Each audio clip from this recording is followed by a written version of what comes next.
મારું નામ સારિકા છે. મારે 3 બાળકો હતા. મારો પતિ આકાશ મોટો બિઝનેસમેન હતો, તેથી તેને જુદા જુદા શહેરોમાં જવું પડતું અને થોડા દિવસો માટે રોકાવું પડતું હતું.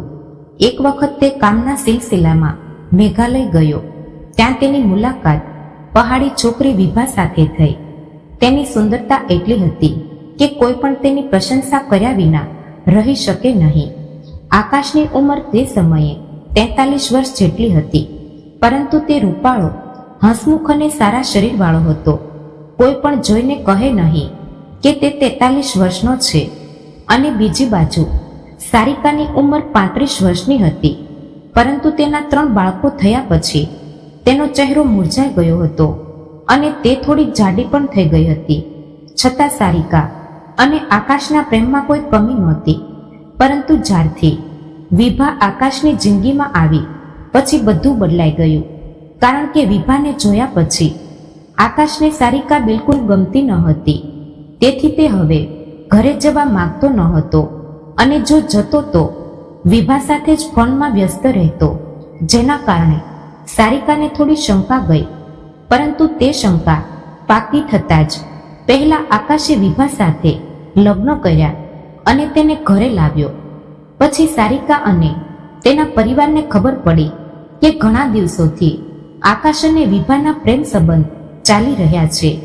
વિભાના ઘરે આવ્યા પછી સારિકાએ તેનો વિરોધ કર્યો, પણ કંઈ કરી શકી નહીં, કારણ કે આકાશ હવે તેની નવી પત્ની માટે પાગલ હતો. તે જ સમયે સારિકાએ તેના 3 બાળકોનું મોં જોયા પછી શાંતિથી બધું સહન કરી લીધું. પરંતુ શું ઘરમાં સ્વતંત્ર સાથે રહેવું એટલું સરળ છે? અને તમારા સજાવેલા ઘરને બીજાના હાથમાં આપવું એટલું સરળ છે? છેવટે એક દિવસ સારિકા અને વિભા વચ્ચે જબરજસ્ત લડાઈ થઈ અને પછી આકાશે સારિકાને જ ખોટી ખરાબ કહીને તેના પિયર મોકલી. પછી તેને કોર્ટમાં છૂટાછેડાની અરજી પણ આપી.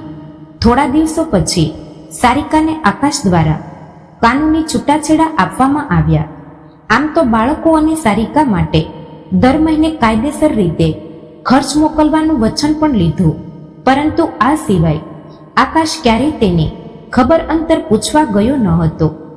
પછી સમય પસાર થતો ગયો અને વિભાને મા બનવાના સમાચાર મળ્યા. પછી આકાશે તેની બીજી પત્નીના નામે ઘણી બધી જમીન લખી. માત્ર આ જ નહીં, વિભાના બાળકના સમાચાર સાંભળી આકાશે સારિકાના બાળકો સાથેના તમામ સંબંધો પણ તોડ્યા. આ પછી સારિકાને ખર્ચ મોકલવાનો પણ બંધ કરી દીધો. સારિકાનું પિયર મધ્યમ વર્ગનું હતું. તેના પિતા રવજીભાઈને એક નાની કરિયાણાની દુકાન હતી. પરંતુ હવે સારિકા અને તેના 3 બાળકોનો ભાર પણ તેના પર હતો. બાળકોનું ભણતર છૂટી ગયું તો સારિકાએ ફરીથી કોર્ટમાં અરજી કરવાની હિંમત કરી.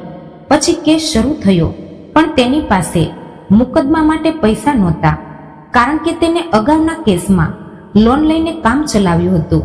પણ હવે પૈસાના અભાવ પછી તેનો કેસ બંધ થયો હતો અને આકાશ વિશ્વની અદાલતમાં બચી ગયો હતો. પરંતુ સારિકાને વિશ્વાસ હતો કે તેની ગણતરી ચોક્કસપણે ભગવાનની અદાલતમાં કરવામાં આવશે. પણ રવજીભાઈથી સારિકાની હાલત જોવાની નહીં, કારણ કે સારિકા હંમેશા તેની લાડકી પુત્રી હતી. તેથી જ રવજીભાઈ આ બધું સહન ન કરી શક્યા. એક દિવસ દુકાનમાંથી ઘરે પરત ફર્યા તો તેની પત્ની પાણી આપવા ગઈ તો જોયું કે રવજીભાઈ જમીન પર બેભાન થઈ ગયા હતા. તો તેણે ચીસો પાડી. પછી સારિકા અને તેની નાની બહેન તેનો અવાજ સાંભળીને દોડતી આવી અને રવજીભાઈને જમીન પર જોયા. પછી દરેકના હોશ ઉડી ગયા. ત્યારબાદ તે તરત રવજીભાઈને હોસ્પિટલ લઈ ગયા. ત્યાં ડોક્ટરે સારિકાની નાની બહેન મોનિકાને કહ્યું કે રવજીભાઈને હાર્ટ એટેક આવ્યો છે, તેથી તેને શહેરના એક મોટા ડોક્ટરને બતાવવું જોઈએ. આ સાંભળીને સારિકાની નાની બહેન મોનિકાને મનમાં હસી આવી, કારણ કે તેના ઘરમાં 2 વખતની રોટલી મળવી પણ મુશ્કેલ હતી. આવી સ્થિતિમાં મોટા ડોક્ટરને બતાવવું સપના જેવું હતું. પછી તેણે સારિકાને અને તેની માતાને કંઈ પણ કહ્યું નહીં. પછી કેટલાક સમય પછી રવજીભાઈને હોશ આવ્યો. પછી ડોક્ટરે તેને કેટલીક દવાઓ આપી અને ફરીથી મોનિકાને ડોક્ટરને મળવાની સલાહ આપી. આના પર મોનિકાએ હા કહીને ડોક્ટર સાથે વાત કરી અને દરેકને ઘરે લઈ ગઈ. પછી આ સાંભળીને તેની મા અને બહેન સારિકા ચિંતામાં ડૂબી ગયા હતા, કારણ કે તેના ઘરમાં ખાવાનું પણ કંઈ જ નહોતું. ત્યારબાદ બીજા દિવસથી મોનિકાએ રવજીભાઈના કરિયાણાની દુકાનને સંભાળવાનું શરૂ કર્યું. તેની ઉંમર પણ ઓછી હતી અને તે જોવામાં પણ ઠીકઠાક હતી, પણ લોકોને તેનું દુકાન પર બેસવું ગમતું ન હતું. તેમ છતાં બીજી કોઈ રીત જોઈને મોનિકા અને સારિકાના મોટા પુત્ર વૈભવે દુકાન પર બેસવાનું શરૂ કર્યું. મિત્રો, તમને જણાવી દઈએ કે આ સમયે સારિકાનો મોટો પુત્ર વૈભવ 18 વર્ષનો થઈ ચૂક્યો હતો અને બીજા નંબરનો પુત્ર 14 વર્ષનો હતો અને એક દીકરી તે 10 વર્ષની હતી.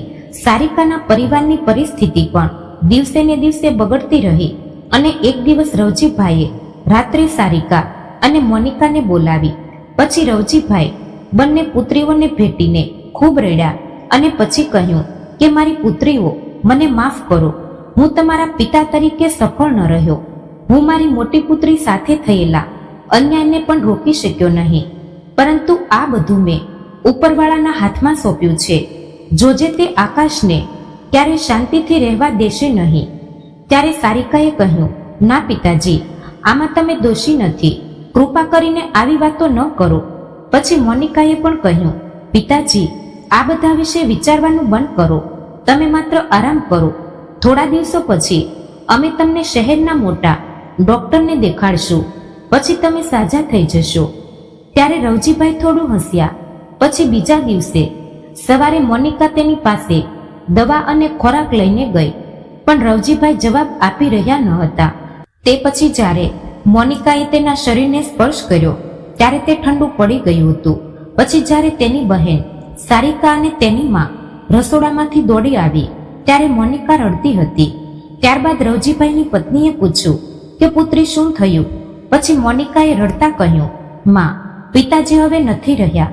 આ સાંભળીને સારિકાની મા બેભાન થઈ ગઈ. પછી ધીરે ધીરે લોકોને ખબર પડી અને ત્યારબાદ તેનો અંતિમ સંસ્કાર કરવામાં આવ્યો. આ પછી હવે રવજીભાઈને ગયાને 3 દિવસ થયા હતા, પરંતુ તેના ઘરે જમવાનું કંઈ નહોતું. એવું કહેવામાં આવે છે કે પેટની ભૂખ કોઈથી સહન થતી નથી. ઉપરથી 3 નાના છોકરાઓ હતા. મોનિકા અને સારિકાનો મોટો પુત્ર વૈભવે દુકાન પર જવાનું શરૂ કર્યું. એક દિવસ બંને બજારમાંથી ચોખા અને દાળ સાથે ઘરે પરત ફરી રહ્યા હતા. જ્યારે મોનિકા રસ્તામાં કોઈની સાથે ટકરાણી. પછી તેણે તરત માફી માંગી, પરંતુ તે માણસની નજર તેના પર અટકી ગઈ. તે વિસ્તારના સાંસદનો પુત્ર રાકેશ હતો. ત્યારે તેની આંખો એવી હતી કે તે તેની આંખોથી મોનિકાને ખાઈ જશે, પરંતુ મોનિકા ઝડપથી જવા લાગી. ત્યારે આગળ વધતી વખતે તેની આંખો બગીચા તરફ ગઈ. પછી તેણે જોયું કે કોઈ તેને બોલાવી રહ્યું છે.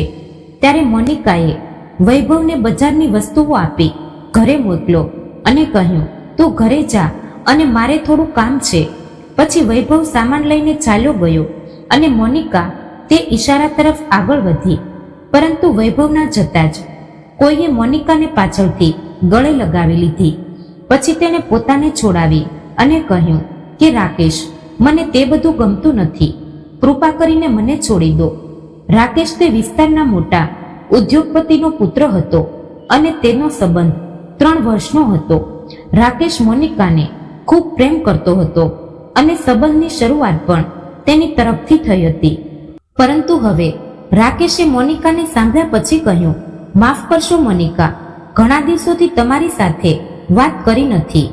તો મોનિકાએ સખત પ્રતિક્રિયા આપી અને કહ્યું, જો રહેવાતું નથી તો રહેવાની આદત નાખો, કારણ કે હું ઈચ્છું છું કે અમારો સંબંધ અહીં પૂરો થઈ જાય. તેથી તમે મને ભૂલી જાઓ. રાકેશે કહ્યું, કેમ મોનિકા, તું આમ કેમ બોલે છે? તો મોનિકાએ કહ્યું, રાકેશ, હવે હું કોઈ મોટા માણસ પર વિશ્વાસ કરતી નથી. હવે મારે મારા કુટુંબની જવાબદારી લેવી પડશે. આમ પણ તમારું કુટુંબ ક્યારેય મને સ્વીકારશે નહીં.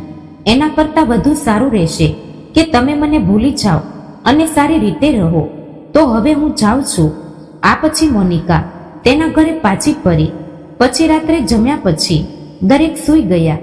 ત્યારે રાતના 10 વાગ્યા હતા, પરંતુ મોનિકાને ઊંઘ આવી ન હતી, કારણ કે તે રાકેશના શબ્દોને યાદ કરી રહી હતી. તે આ વિચારોમાં ખોવાઈ ગઈ હતી કે ઘરના ચોખાના બાચકા પર કંઈક પડ્યું. એવું લાગ્યું કે જાણે કોઈએ કંઈક ભારે પાડ્યું હોય, પરંતુ તે પછી શાંતિ હતી. પણ તેને લાગ્યું કે જાણે ઘણા લોકો તેમના ઘરની આસપાસ ફરતા હોય. તેથી મોનિકા ખૂબ ડરી ગઈ, પણ તેને જેમ તેમ રાત પસાર કરી અને સવારના પ્રથમ કિરણો સાથે જ્યારે તેણે બહાર જોયું તો પછી બધું સામાન્ય હતું. પછી તેને લાગ્યું કે તે આખી રાત બેકારમાં ડરતી હતી. પછી તે વૈભવ સાથે દુકાન પર ગઈ. તે દિવસે તેની દુકાન પર ઘણું વેચાણ થયું હતું, પરંતુ હવે મુશ્કેલી એ હતી કે દુકાનનો સામાન પૂરો થઈ રહ્યો હતો અને તેની પાસે નવો માલ લાવવા માટે એટલા બધા પૈસા નહોતા. મોનિકા આ ચિંતાઓમાં ડૂબી ગઈ હતી કે જ્યારે તેની માનો ફોન આવ્યો અને તેણે કહ્યું કે પુત્રી, ઘરે 1 કિલો દાળ મોકલો. તો મોનિકાએ વૈભવને ઘરે મોકલો અને કહ્યું, દાળ સાથે ઘરે જ જા, હું દુકાન બંધ કર્યા પછી થોડા સમયમાં આવું છું. હવે સારિકાનો મોટો પુત્ર વૈભવ ચાલ્યો ગયો, પણ મોનિકાએ દુકાન ચાલુ રાખી અને જોતા જોતા સાંજ પડી ગઈ. પછી તેણે દુકાન બંધ કરી અને તે ઘર તરફ ચાલી. તો રસ્તામાં થોડો વિસ્તાર સુનસાન હતો, તેથી તે થોડી ડરતી હતી, કારણ કે ચારે બાજુ શાંતિ હતી, કોઈ લોકો નહોતા. પછી અચાનક રમેશ તેની સામે આવી ગયો. તે ઇલાકાનો ગુંડાગર્દી કરતો છોકરો ઝડપથી મોનિકાનો હાથ પકડ્યો અને કહ્યું, તમારો હાથ કેટલો નરમ છે. પછી મોનિકાએ આઘાત સાથે કહ્યું, આ શું બદતમીજી છે? તમે મારો હાથ કેમ પકડ્યો? પછી રમેશે તેની નજીક આવવાનું શરૂ કર્યું. પછી મોનિકાએ અહીં અને ત્યાં જોયું, પણ કોઈ હતું નહીં. પછી કોઈક રીતે તેણે રમેશને એક તરફ ધકેલી દીધો અને ભાગતા ઘરે પહોંચી. પરંતુ ઘરે આવી જતા જ સારિકાએ પૂછ્યું કે મોનિકા, શું થયું? તું આટલી હાંફી કેમ રહી છે? પછી મોનિકા ઈચ્છતી હતી કે તેની બહેન સારિકા કોઈ ચિંતા ન કરે, તેથી તેણે કંઈ કહ્યું નહીં. દીદી, જંગલ વિસ્તાર હતો, તેથી ડરતી હતી. સારિકાએ કહ્યું, ચાલ મોં ધોઈ લે અને ખોરાક ખાઈ લે.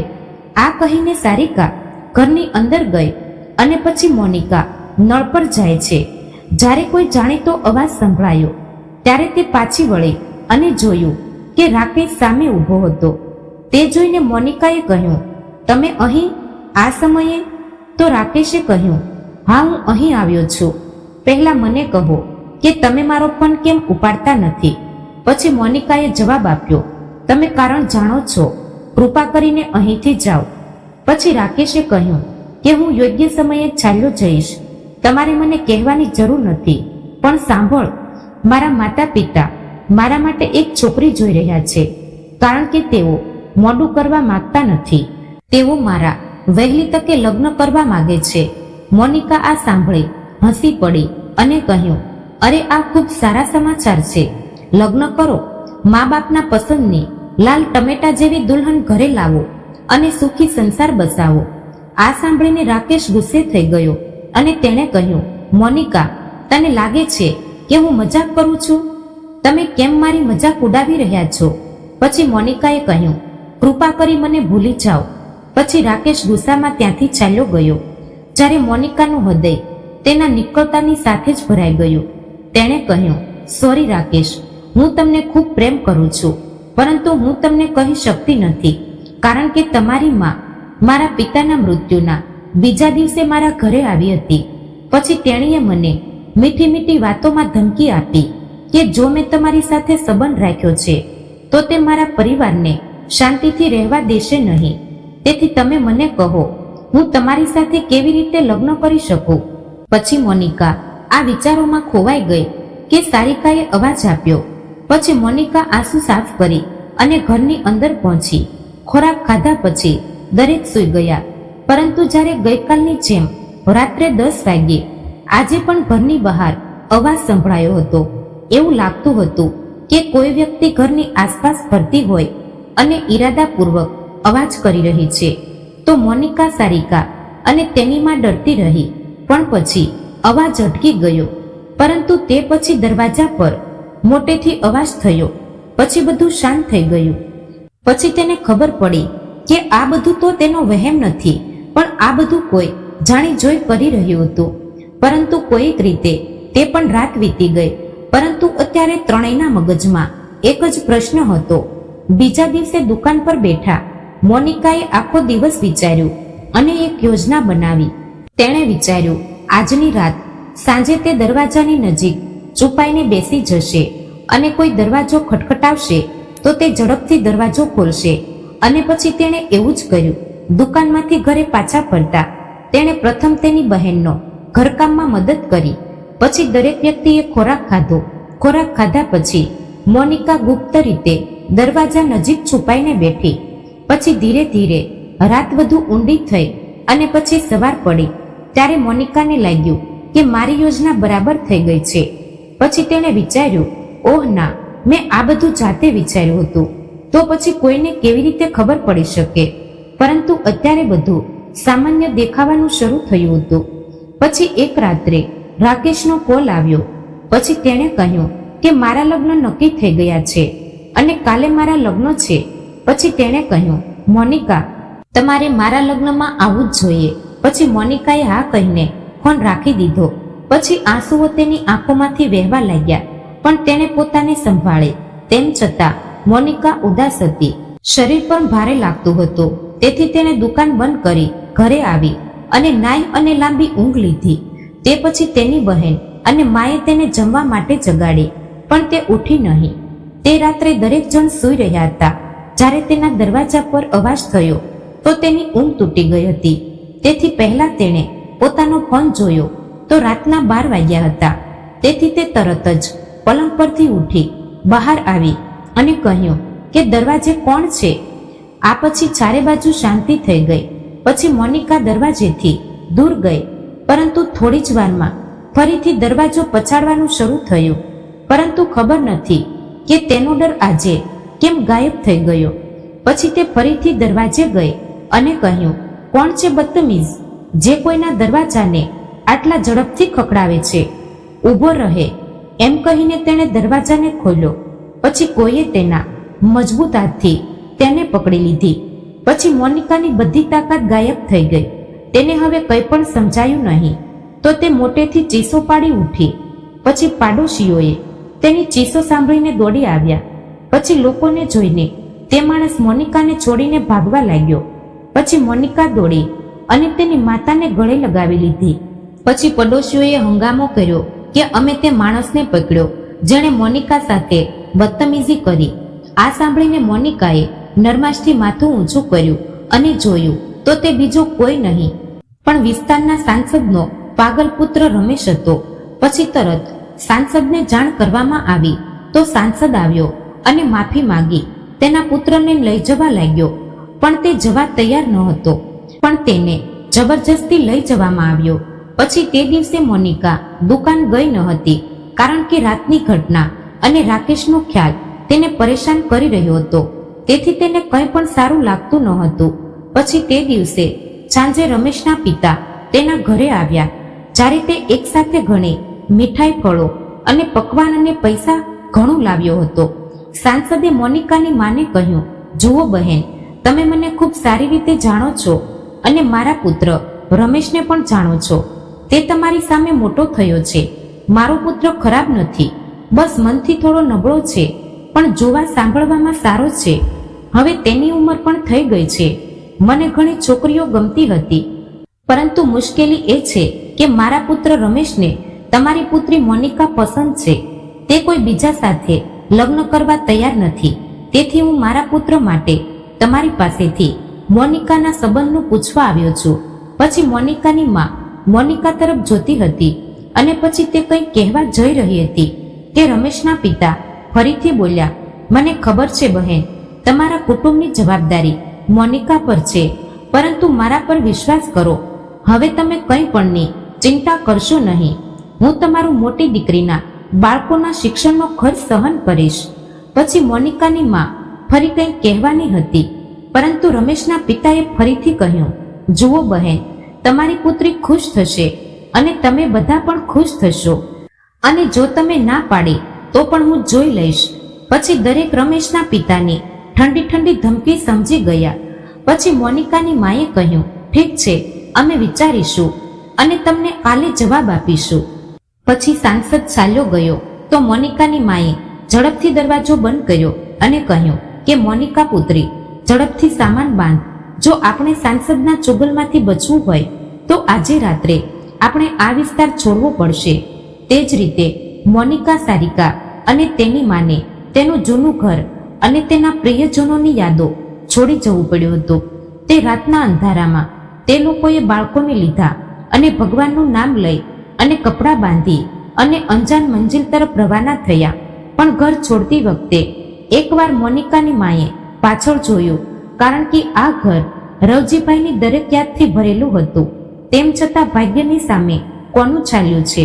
દરેક વ્યક્તિએ ભગવાનનું નામ લીધું અને અંજાન મંજિલ તરફ ચાલ્યા ગયા. હવે સારિકાની માની ઉંમર પણ થઈ ગઈ હતી અને ઉપરથી નાના બાળકો પણ હતા, જે હવે ચાલવાની સ્થિતિમાં નહોતા. પરંતુ હા, થોડું વધુ ચાલવાનું હતું, કારણ કે આગળ પાકો રસ્તો હતો. પરંતુ દરેક થાકી ગયા હતા. પછી મોનિકાએ દરેકને એક ઝાડ નીચે થોડો આરામ કરવા કહ્યું. પછી થોડો સમય આરામ કર્યો. મોનિકા ઊભી થઈ તો પાછળથી કોઈએ તેનો હાથ જોરથી પકડ્યો. પછી તેણે પાછળ જોયું તો બીજું કોઈ નહીં પણ રમેશ હતો. તે નશામાં હતો અને તે ભૂખ્યા જાનવરની જેમ મોનિકા તરફ જોઈ રહ્યો હતો. પછી મોનિકાએ કંઈ પણ બોલ્યા વિના તેના હાથમાંથી છુટકારો મેળવવાનો પ્રયાસ કર્યો. પછી રમેશે તેનો પ્રયાસ જોયો. પછી કહ્યું, રાણી, ક્યાં જઈ રહી છે? હું તને કોઈ પણ કિંમતે ક્યાંય જવા દઈશ નહીં. આ કહેતા તે હસવા લાગ્યો. પછી સારિકાએ ચીસ પાડી અને કહ્યું, રમેશ, મારી બહેનને છોડી દે. અમે અમારી મોનિકાના લગ્ન તારા જેવા પાગલ સાથે કરીશું નહીં. પછી તેની માએ તેના હાથ જોડ્યા અને કહ્યું, દીકરા, મારી પુત્રીને છોડી દે. આ પછી તે મોટેથી હસ્યો અને પછી તેણે મોનિકાનો હાથ છોડી દીધો અને કહ્યું કે સારું, છોડી દીધી. પણ તમે મોનિકાને કહો કે તે એક રાત મારી સાથે વિતાવે, પછી હું ક્યારેય તેને પરેશાન કરીશ નહીં. પછી રમેશની આવી ગંદી વાતો સાંભળ્યા પછી મોનિકાથી સહન ન થયું. પછી તેને રમેશના મોં પર જોરદાર રીતે થપ્પડ મારી. પછી સારિકાએ રમેશના હાથ બાંધ્યા અને તેને ઝાડ સાથે બાંધી દીધો. પછી નશો કરવાને કારણે રમેશ પાસે વધારે શક્તિ નહોતી. તેથી સારિકા અને વૈભવે તક જોઈ અને તેને ઝાડ સાથે સારી રીતે બાંધી દીધો. રમેશને બાંધ્યા પછી દરેક ઝડપથી નીકળી ગયા. હવે રાતના 9 વાગ્યા હતા. પછી વાહનો રસ્તા પર ઓછા જોવા મળ્યા. હવે તેનું લક્ષ્ય સ્થાન દિલ્હી હતું, કારણ કે દિલ્હીમાં સારિકાના માની દૂરની રિશ્તેદાર રેખા રહેતી હતી. રેખા ખૂબ જ હસમુખ સ્ત્રી હતી. તે બાળપણમાં તેના ઘરે આવતી હતી, પરંતુ વર્ષોથી તેની મુલાકાત થઈ ન હતી. પરંતુ જ્યારે મોનિકાએ ફોન પર તેને બધું કહ્યું ત્યારે રેખાએ તેને તેની પાસે આવવાનું કહ્યું. ચાલતી વખતે 9:30 વાગ્યે તે બધા મુખ્ય હાઈવે પર પહોંચ્યા અને તેને ત્યાં દિલ્હીની એક બસ મળી. પછી તે રેખા દ્વારા આપવામાં આવેલ એડ્રેસ પર પહોંચ્યા તો દરેકના હોશ ઉડી ગયા, કારણ કે આટલું મોટું ઘર રેખા આવી જગ્યાએ રહેતી હતી. જ્યારે મોનિકાએ રેખાને ફોન કર્યો તો રેખાએ કહ્યું, આવી ગઈ પુત્રી, હું આવું છું. પછી રેખા ઘરની બહાર આવી અને બોલી, વધારે બહાર ઊભા રહેવું ઠીક નથી, ચાલો અંદર ચાલો. પછી દરેકને કંઈ બોલ્યા વિના રેખા તેમને એક નાનકડા મકાનમાં લઈ ગઈ. પછી તે મોનિકાની માને પકડી ખૂબ રડી, કારણ કે તે જાણતી હતી કે રવજીભાઈ મૃત્યુ પામ્યા છે. તેથી તે બંને ખૂબ રડ્યા. પછી તે શાંત થઈ ગઈ અને પછી તેણે મોનિકા અને સારિકાને જોઈ અને કહ્યું, ઓહ, તે બંને બહેનો કેટલી મોટી થઈ ગઈ છે. મેં તમને બંનેને નાની ઉંમરે જોઈ હતી. તે પછી તે સારિકાના બાળકોને જોઈને રેખાએ કહ્યું કે સારિકા, આ બાળકો તો જો, આકાશને આને છોડતા દયા ન આવી. પણ તું ચિંતા ન કર પુત્રી, તું મારી પાસે આવી છે, કંઈક જરૂર થઈ જશે. પછી રેખાએ કહ્યું, હું જે મકાનમાંથી નીકળી તે લોકો ખૂબ સારા છે. જ્યારે મારો પુત્ર મને શહેરમાં એકલા છોડીને ભાગ્યો ત્યારે હું અહીં ને ત્યાં ભટકતી હતી. ત્યારે તે ઘરના માલકીન, જેને હું મોટીમાં બોલાવતી, તેને મને આશરો આપ્યો. હું મોટે ભાગે ત્યાં રહું છું. મેં આ નાના ઘરને કોક વખત રહેવા માટે રાખ્યું છે, પરંતુ હવેથી તમે અહીં રહો. કાલે હું તમને બંને બહેનોને તેની પાસે લઈ જઈશ. મેં તેમની સાથે વાત કરી છે. તે જરૂર કોઈ કામનો બંદોબસ્ત કરી દેશે. પછી રેખાએ વધુ કહ્યું, હજી થોડી રાત બાકી છે. તમે લોકો ખૂબ ખરાબ રીતે આવ્યા છો. થોડો આરામ કરો. ઘર નાનું હતું. તેમાં ફક્ત એક જ ચોકી હતી, જેમાં બાળકોને ચોકી પર સૂવા માટે મૂકવામાં આવ્યા હતા. મોનિકા, સારિકા અને સારિકાની માં અને રેખા જમીન પર ચાદર મૂકીને પડેલી હતી. પરંતુ મોનિકાની આંખોમાં ઊંઘ નહોતી, કારણ કે તે વારંવાર રાકેશને યાદ કરી રહી હતી કે તેના લગ્ન થયા હશે. તેની દુલ્હન ચોક્કસપણે ખૂબ જ સુંદર હશે. પણ આખી રાત જાગવાને કારણે મોનિકાની આંખો હજી ભારે પડી રહી હતી. પરંતુ પછી તેને લાગ્યું કે રેખા તેની પાસેથી ઊભી થઈ અને પછી ક્યાંક જઈ રહી છે. તેની આંખો એટલી ભારે હતી કે તે તેની આંખ ખોલી ન શકી. પછી તેના નાકમાં થોડી મીઠી ગંધ આવી, જેમ કે તેના નાકમાં કોઈ કંઈક સૂંઘાડી રહ્યું છે. આ પછી તેને કંઈ પણ યાદ નથી. બીજે દિવસે સવારે મોનિકા પર ગંદુ પાણી પડતા તે જાગી ગઈ હતી. પછી અહીં ને ત્યાં જોયું તો તેના હોશ ઉડી ગયા, કારણ કે તે આ ઘર નહોતું જ્યાં તેનો પરિવાર હતો. આ તો કંઈક અલગ હતું. તો પછી મોનિકાને ઉઠતા જોઈને એક મહિલાએ બૂમ પાડી, મહારાણી વિચારે છે શું? ઘરમાં ઘણા કામ છે. પછી તે ગંદા કપડા સાથે મોનિકા જાગી ગઈ અને કહ્યું, હું અહીં કેવી રીતે આવી છું? મારી બહેન, માં અને તેના બાળકો ક્યાં છે? અને રેખા માસી ક્યાં છે? તો તે મહિલાએ કહ્યું, અરે તને કંઈ પણ ખબર નથી. રેખા માસી તમારા દલાલ છે. તે ગામની છોકરીઓને લાવે છે અને ધનિક લોકોના ઘરોમાં તેને વેચે છે. તમને અમારા ઘરે વહેંચવામાં આવી છે. હવે તારે અહીં કામ કરવું પડશે, તો તમને ખોરાક મળશે અને ભાગવાનો પ્રયાસ કરશો નહીં. અને હા, એવું ન વિચારો કે તમે અહીંથી ભાગી જશો તો બચી જશો. આ સાંભળીને મોનિકાએ કહ્યું, મારી માં, મારી બહેન અને તેના બાળકો ક્યાં છે? તો તે મહિલાએ કહ્યું, મને કંઈ પણ ખબર નથી. કોઈ બીજાના ઘરોમાં હશે અને મારો તારી સાથે વાત કરવાનો સમય નથી. હવે તારે અહીં કામ કરવું પડશે. આ કહીને તેણે મોનિકાનો હાથ પકડ્યો અને તેને રસોડામાં લઈ ગઈ. પછી મોનિકાએ શાંતિથી કામ કરવાનું શરૂ કર્યું, કારણ કે તેને સમજાયું હતું કે રેખા માસીએ તેમની સાથે છેતરપિંડી કરી છે. તેણે તેનો વિશ્વાસ તોડ્યો છે. આમ આ ઘરમાં તેના 20 દિવસ પસાર થયા. આ 20 દિવસોમાં મોનિકાએ પણ ઘણી વખત ભાગવાનો પ્રયત્ન કર્યો, પણ દરેક વખતે તે નિષ્ફળ ગઈ. પરંતુ આ દિવસોમાં મોનિકા એક વસ્તુ સમજી ગઈ કે આ સ્ત્રી અને તે ઘરના માલિકનો કોઈ સંબંધ નથી. તે ઘરનો માલિક એક પૈસાદાર હતો અને પૈસાવાળાના કેટલા ગંદા ચહેરા છુપાયેલા હોય છે. એક રાત્રે તે સ્ત્રીના ઓરડામાંથી મોટેથી અવાજો સાંભળ્યા પછી મોનિકાને લાગ્યું કે બંને વચ્ચે કંઈક તો ગડબડ છે. પછી થોડા સમય પછી તે સ્ત્રી રડતા ઓરડામાંથી બહાર આવી. પછી તે ઘરનો માલિક પણ બહાર આવ્યો અને મોનિકાને તેણે ઈશારાથી બોલાવી અને કહ્યું, એ છોકરી, તારું નામ શું છે? મોનિકાએ કહ્યું, સાહેબ, મારું નામ મોનિકા છે. નામ સાંભળીને તે હસી પડ્યો. કહ્યું, એ છોકરી, હું રીછ અથવા સિંહ છું? જો મને જોઈને ડરી રહી છે, જા મારા માટે ખોરાક લાવ. પછી મોનિકાએ તેના માટે ખોરાક બનાવ્યો અને પછી તે ઘરનો માલિક ખોરાક સાથે તેના રૂમમાં ગયો. આમ 10 દિવસ વધુ પસાર થઈ ગયા, પરંતુ તે સ્ત્રી પાછી આવી નહીં. ફક્ત એટલું જ કે તે ઘરનો માલિક દર 2 કે 3 દિવસ પછી આવતો હતો અને પછી બજારમાંથી બેગ ભરી કંઈક લાવતો. તે પછી એક દિવસ તેણે માલિકને પૂછ્યું, સાહેબ, મેડમ ક્યારે આવશે? તો તેનો બોસ શાંત રહ્યો. પછી કહ્યું કે તે હવે આવશે નહીં. આ પછી મોનિકાએ બીજું કંઈ પૂછ્યું નહીં, પરંતુ તેણે જોયું કે તેના માલિક ઘણી વખત તેની સાથે નરમ રહેતો, કારણ કે કેટલીક વાર તે તેના માટે ગિફ્ટ પણ લાવ્યો હતો. પરંતુ એક દિવસ મોનિકાએ વિચાર્યું કે માલિક સાથે નરમ રહેવાથી તેને થોડી શાંતિ મળી શકે છે. તેથી તે દિવસથી તેણીએ તેના માલિક સાથે થોડી ખુલ્લેઆમ વાત કરવાનું શરૂ કર્યું. તેના માલિકનું નામ હતું સુભાષ.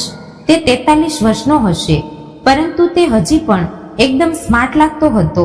ધીરે ધીરે મોનિકાને તેના વિશે બધી ખબર પડી. હકીકતમાં તેનું ખાનગી મકાન કોલ્હાપુરમાં હતું, જ્યાં તેની પત્ની રહેતી હતી અને તેની પત્ની શાળામાં શિક્ષક હતી. તેથી સુભાષને અઠવાડિયામાં 4 દિવસ કોલ્હાપુર અને દિલ્હીમાં 3 દિવસ રહેતો. પછી તેની વાત સાંભળ્યા પછી મોનિકાને તેના જીજા આકાશની યાદ આવી, કારણ કે આકાશ તેની સારિકા દીદી સાથે આ જ કર્યું હતું. આ વિચારોમાં તે ખોવાઈ ગઈ હતી કે સુભાષે મોનિકાને ખોટી રીતે સ્પર્શ કર્યો હતો, જેના કારણે મોનિકાનો રાકેશ પ્રત્યેનો ગુસ્સો સુભાષ પર નીકળી ગયો અને તેણે ટેબલમાંથી છરી ઉપાડી અને સુભાષના પેટને ચીરી નાખ્યું, જેના કારણે સુભાષ જમીન પર પડી ગયો અને ચીસો પાડવા લાગ્યો. પણ પછી મોનિકાએ ખુરશી પર મૂકવામાં આવેલું તેનું પર્સ ઉપાડ્યું અને ફ્લેટમાંથી ભાગી ગઈ. કિસ્મતે તેની સાથે ઘણી રમત રમી હતી, પરંતુ હવે તેનો વારો હતો. એવી છોકરી જે એક સમયે અંધકારથી ડરતી હતી, તે પરિસ્થિતિને કારણે એટલી નિડર હતી કે તેણે એક માણસને છરી મારી દીધી હતી. તે જ રાત્રે એક વ્યક્તિએ તેને પડોશના ફ્લેટમાંથી જોઈ લીધી. તે પછી સુભાષને પણ જોતા તેણે લોકોને ભેગા કર્યા અને પછી પોલીસને બોલાવ્યા. પોલીસે કેમેરા દ્વારા મોનિકાને પકડી પાડી અને પોલીસ સ્ટેશન લઈ ગઈ હતી. સુભાષને બહુ નુકસાન થયું ન હતું. તે ઝડપથી સ્વસ્થ થઈ ગયો, પરંતુ તેણે મોનિકાની સામે હત્યાનો પ્રયાસ અને ચોરીનો કેસ મૂક્યો. તેથી પોલીસે મોનિકાની ધરપકડ કરી હતી. તેને 8 વર્ષ માટે સજા આપવામાં આવી હતી. પછી તે સમજી ગઈ કે તેમના જેવા લોકોને વિશ્વમાં ક્યારેય ન્યાય મળતો નથી. હવે મોનિકા માટે દરેક જગ્યાએ અંધારું હતું, પરંતુ જ્યારે મોનિકાએ બધી અપેક્ષાઓ છોડી દીધી, ત્યારે નસીબે તેને વધુ તક આપી. 5 વર્ષ પછી કોઈ સૂજી કારણોસર તે અને કેટલાક લોકોને એક જેલમાંથી બીજી જેલમાં મોકલવામાં આવ્યા હતા. ત્યારબાદ કુદરતનો એવો ચમત્કાર થયો કે અકસ્માતના કારણે પોલીસની વેન નદીમાં પડી ગઈ, જેમાં બધા લોકો મરી ગયા, પરંતુ મોનિકા બચી ગઈ. પરંતુ તેને બચાવવાનું પણ ખૂબ મુશ્કેલ હતું, કારણ કે તે કોમામાં ચાલી ગઈ હતી. ત્યારબાદ 8 વર્ષ વીતી ગયા. ત્યાં સુધી તેને સજા પસાર થઈ ગઈ, પરંતુ તે પછી તે દિલ્હીના સરકારી હોસ્પિટલના એક ખૂણામાં પડેલી રહી. પણ તેની બરાબર સારવાર ન કરવાને કારણે તે બરાબર ન થઈ શકી. પણ તે બધું સમજતી હતી, પરંતુ તે ચાલી શકતી ન હતી. આ દરમિયાન હોસ્પિટલમાં એક MBB ડોક્ટરની પોસ્ટિંગ કરવામાં આવી હતી. તે બધા દર્દીઓને સારી રીતે જોતો અને કોઈમાં ભેદભાવ રાખતો ન હતો. એટલે કે ડોક્ટર એક દિવસ મોનિકાને જોવા આવ્યો. પછી મોનિકા ડોક્ટરને ઓળખવાનો પ્રયાસ કરવા લાગી, કારણ કે ડોક્ટર જાણીતો લાગતો. પરંતુ ફક્ત તે જ નહીં, પણ તે ડોક્ટર પણ તેને જાણવાનો પ્રયત્ન કરી રહ્યો હતો, કારણ કે તે ડોક્ટર પણ ઘણા સમયથી મોનિકા તરફ જોતો રહ્યો. ત્યારે નર્સે કહ્યું કે મોનિકા નામ છે તેનું. આ નામ સાંભળ્યા પછી તે ડોક્ટરની આંખોમાંથી 2 ટીપા આંસુ ટપક્યા. પછી તેણે કહ્યું કે મોનિકા માસી, તમે આ તમારી શું હાલત કરી લીધી છે? હું તમને ઘણા સમયથી શોધું છું, પરંતુ તમે ક્યાંય મળ્યા નહીં. હું વૈભવ, તમારી સારિકા દીદીનો મોટો પુત્ર છું. તેની વાત સાંભળ્યા પછી મોનિકાનું હૃદય તેને ગળે લગાવવા માટે થયું, પણ તે કંઈ પણ કરી શકી નહીં. પરંતુ તે પછી તેની આંખોમાંથી માત્ર 2 ટીપા આંસુ ટપકવા લાગ્યા.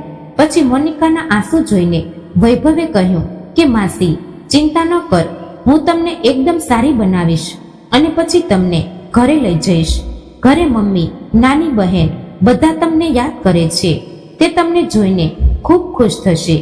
ત્યારબાદ તે જ દિવસે વૈભવે બધી તૈયારી કરી અને મોનિકાને તેના ઘરે લઈ ગયો. મોટું ઘર હતું. મોનિકાએ ઘરે પહોંચતાની સાથે જ તેની સારિકા દીદીનો ચહેરો જોયો. સારિકા તેને જોઈને રડતી હતી અને પછી બધા સાથે તેની મુલાકાત થઈ.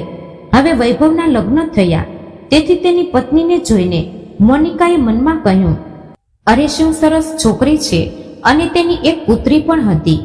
પછી દરેક વ્યક્તિએ મોનિકાને ઘણો પ્રેમ આપ્યો. આ પછી સારિકાની સંભાળ અને વૈભવની દવાઓથી તે ખૂબ જ ઝડપથી સારી થવા લાગી. એ વચ્ચે સારિકાને મોનિકા પાસેથી આખી વાત ખબર પડી કે રેખાએ તે રાત્રે મોનિકાને વેચી દીધી હતી. તે જ રીતે સારિકાને પણ વેચી દીધી હતી અને તેની માને અને બાળકોને ઘરમાંથી કાઢી મૂક્યા, પરંતુ જ્યારે ભગવાન આપે છે ત્યારે તે છપ્પર ફાડીને આપે છે, કારણ કે સારિકાને ખરીદનાર માણસ બાળકો વિનાનો હતો. ઘરમાં કોઈ વૃદ્ધ લોકો નહોતા. તેણે સારિકાને તેની સંભાળ માટે રાખી હતી, પરંતુ સારિકાની સખત મહેનત અને ઈમાનદારી જોયા પછી તે તેનાથી ખૂબ ખુશ હતો. પછી તેણે સારિકાને પૂછ્યું કે રેખાએ તને કેવી રીતે ફસાવી. પછી સારિકાએ બધી સત્યતા કહી તો તેને દયા આવી ગઈ. પછી તે માણસે મોનિકાની માં અને સારિકાના ત્રણેય બાળકોને શોધી કાઢ્યા અને ત્યારથી બધાએ તેના ઘરે રહેવાનું શરૂ કર્યું. પછી મોનિકાએ સારિકાને આકાશ વિશે પૂછ્યું. પછી સારિકાએ કહ્યું કે જાણવા મળ્યું કે જ્યારે અમે દિલ્હી આવ્યા ત્યારે આકાશની નવી સુંદર પત્ની વિભા તેના નામ પર બધું જ કરાવી લીધું અને તે ઘર છોડી દીધું. પછી એક અકસ્માતમાં આકાશનો પગ કપાઈ ગયો. ત્યારથી તે શેરીઓમાં ભીખ માગે છે અને રેખામાસી પણ સીડીથી પડી અને તડપી તડપી મૃત્યુ પામ્યા. આ સાંભળીને જ મોનિકાના મનમાં ખુશીની લહેર આવી ગઈ. છેવટે તેનો પરિવાર તેના કારણે બરબાદ થઈ ગયો. આમ દિવસો પસાર થયા અને મોનિકાના સ્વસ્થ થયા પછી વૈભવ અને સારિકાએ મળીને મોનિકા માટે સંબંધ શોધ્યો, પણ મોનિકાએ ના પાડી, કારણ કે તે માત્ર રાકેશને પ્રેમ કરતી હતી. તેથી બીજા કોઈને તે અપનાવવા માંગતી ન હતી. પરંતુ સારિકાના ખૂબ ભાર પર તે છોકરાને મળવા માટે તૈયાર થઈ. ત્યારે મોનિકાના છોકરાને જોઈને હોશ ઉડી ગયા. અરે, આ રાકેશ હતો અને તે અહીં શું કરી રહ્યો હતો? મોનિકાએ આશ્ચર્ય સાથે તેની સામે નજર કરી. પછી રાકેશ હસ્યો અને કહ્યું કે તમે શું વિચારી રહ્યા છો? ફક્ત તમે કેવી રીતે પ્રેમ કરવો તે જાણો છો, જેમ તમે બીજા કોઈને પ્રેમ કરી શક્યા નથી. હું પણ આ કરી શક્યો નહીં. પછી રાકેશ મોનિકાની નજીક આવ્યો. પછી તેણે મોનિકાને હાથ લંબાવી અને કહ્યું, હા મોનિકા, તમે જે વિચારી રહ્યા છો તે સાચું છે. જો વિશ્વાસ ન આવે તો પછી છૂટકી કાઢો. આ કહીને રાકેશ નજીક આવ્યો અને કહ્યું, મોનિકા, હું સાચું કહું છું. હું તમને દરેક સમય યાદ કરતો રહ્યો છું, પરંતુ હવે જ્યારે તમે સામે હોવ ત્યારે આ હૃદય ફરીથી ધડકતું થયું છે. તો કહો મોનિકા, શું તમે બાકીનું જીવન મારી સાથે વિતાવશો? આ સાંભળ્યા પછી તેણે આકાશ તરફ જોયું. પછી કહ્યું, હે ભગવાન, તમારો ન્યાય સૌથી મોટો છે. પછી તે રાકેશ તરફ વળે અને કહ્યું, હા રાકેશ, હું મારી બધી ખુશીઓ તમારી સાથે શેર કરીશ. આમ મિત્રો, મોનિકાને તેનો પરિવાર અને તેનો પ્રથમ પ્રેમ બંને મળ્યા. હા, જિંદગીએ તેને ખૂબ રડાવી, પણ અંતે બધું સારું રહ્યું. પછી સારિકા તેના ત્રણેય બાળકો અને મોનિકાની નવી જિંદગી શરૂ થઈ અને રાકેશ સાથેના તેના લગ્નએ તેના હૃદયને ઘણું આપ્યું.